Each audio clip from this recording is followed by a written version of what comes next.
We had a list of a couple of items that we were asked to provide and produce, and I'll just turn it over to the superintendent at this time, who can share the results of those matters. We're still recommending the version that we had talked about last week, but in our conversations, the vendor came back and reduced the overall cost by a little over $9,000, which I think he did in good faith. But he also worked the numbers to include 2 new scoreboards and new shot clocks for, in this case, would be our high school gymnasium. I ended up providing you 4 quotes. The top quote, kind of what I still refer to as our preferred option. Right, so option 2 is about $30,000 less. And so you see on quote number 2, for that savings, what you get is a reduced video board. Option number 3, we looked at resolution. Same size cabinet, right? Same size video scoreboard, but a higher resolution. So even the vendor suggested that that wouldn't be something really that he would recommend. Fourth option, $230,000, which is a significant cost savings. That's a really material difference, right? So the display size, the cabinet size on that is 8 feet versus 13 feet, right? Which is significantly smaller.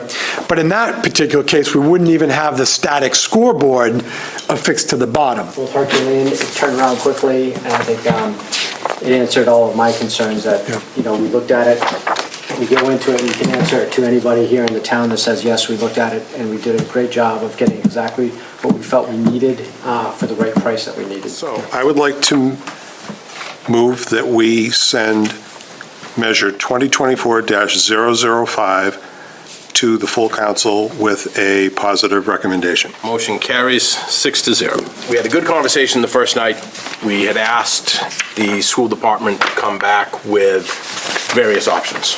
We were presented one option. We wanted to see what else was out there. They came back and reduced the price a little bit over $9,000 to $289,804, and the vendor also will now include 2 new scoreboards and shot clocks for the high school gymnasium interior. The program also comes with an add-on which would provide a school curriculum program for running the scoreboard, designing the ads, maintaining it, and working on getting companies to advertise on the board. The way that we looked at it is we spent X number of dollars creating the new athletic complex, and this is really something to top that off that we can be proud of, and it helps increase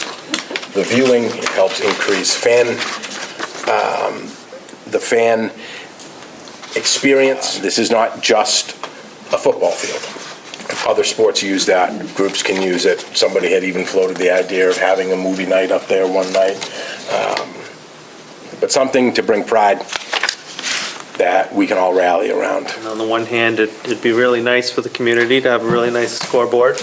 The other hand, you have approximately $300,000. Between the $300,000 scoreboard, the other options, they did reduce the price a little, and that was good. There's another option to do what other communities do, to spend $50,000 to $75,000. That's the option I prefer. Say the thing that made this an easy sell for me is, yeah, it's a hefty price tag, just south of $300,000, but the fact that we can sell advertisements on it, right? And I don't think you even mentioned the opportunity to sell video advertisements, right, on that video screen. That's really what I was thinking of, less than the placement that's static. The ability to actually sell ads, right, to local businesses potentially through that video. An investment like this, you could pay $75,000 for a dumb scoreboard and get very little ad revenue, or you could spend $300,000 on a really nice scoreboard that we can be proud of, that can be the capstone to our high school athletic facility, that we can also generate some money on. If you're going to do something, do it right, or you don't do it at all. And I think in this particular instance, the option is we've already invested money in the bleachers, the track, and the field concessions. We would be foolish to not make that investment on the scoreboard at this time. Initially, I was one of the skeptics about this plan. It's a lot of money, and I questioned it. And we asked a lot of questions of both the town manager and the superintendent at our first finance meeting, and they came back and answered every one of those questions. When I was on the school committee, I pushed superintendent to make sure that this whole athletic complex project would involve the kids in some educational way. And I think with the curriculum component, even though we don't know every detail of it yet, I think this fulfills that. That's what sold me on it, and I think this is we should move forward on this. I make a motion to approve measure 2024-005, funding of a new scoreboard for the high school athletic complex. Second. Hearing none, I will take a roll call vote. First up, Ms. St. Pierre? Yes. St. Pierre's a yes. Mr. Costello? Aye. Mr. Gould? No. Mr. Gregory? Absolutely, yes. Mr. Shanahan? Aye. That motion passes 8-1.